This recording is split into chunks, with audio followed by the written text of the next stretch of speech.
السلام علیکم ورحمۃ اللہ وبرکاتہ۔ الحمدللہ وکفی وسلام علی عبادہ الذین اصطفیٰ، اما بعد۔ اعوذ باللہ من الشیطان الرجیم، بسم اللہ الرحمن الرحیم۔ یا ایھا الذین آمنوا اذا قمتم الی الصلاۃ فاغسلوا وجوہکم وایدیکم الی المرافق وامسحوا برؤوسکم وارجلکم الی الکعبین، صدق اللہ العظیم۔ قرآن کریم کی اس آیت میں وضو کا حکم دیا گیا ما قبل نماز کے۔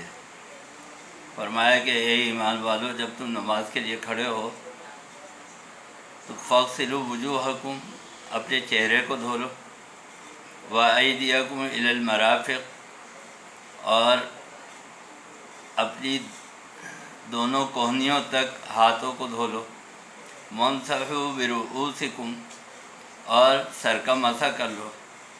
مسح کرنے کا طریقہ یہ ہے کہ دونوں ہاتھ گیلے کر کے اور ماتھے پہ جہاں سے بالوں کی ابتدا ہوتی ہے وہاں سے پورے سر کا مسح ایک دفعہ ہاتھ پھیر کر لیا جائے۔ وَأَرْجُلَكُمْ إِلَى الْكَعْبَيْنِ، اور جو پاؤں کی ہڈی ہے وہاں تک دونوں پاؤں کو دھو لو۔ یہ چاروں اعضاء ایک ایک مرتبہ دھونا فرض ہے۔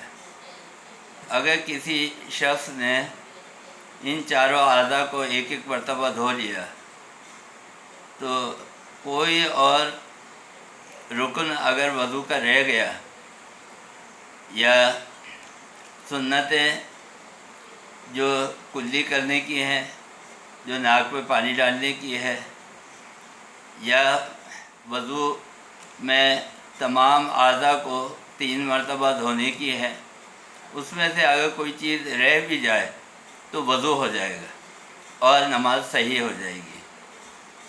یہ 4 چیزیں اللہ تعالیٰ نے وضو کے فرائض میں رکھی ہیں اور یہ قرآن کریم کی آیت ہے۔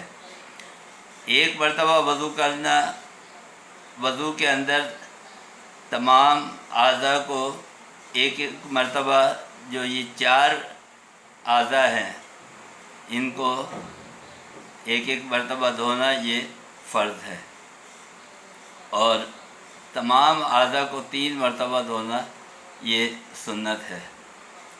تو اگر تمام سنتیں ادا کرے اور تمام اعضاء کو 3 مرتبہ دھوئے تب بھی وضو ہو جائے گا، اور اگر ان 4 اعضاء کو ایک مرتبہ دھو لے تب بھی وضو ہو جائے گا اور نماز صحیح ہو جائے گی۔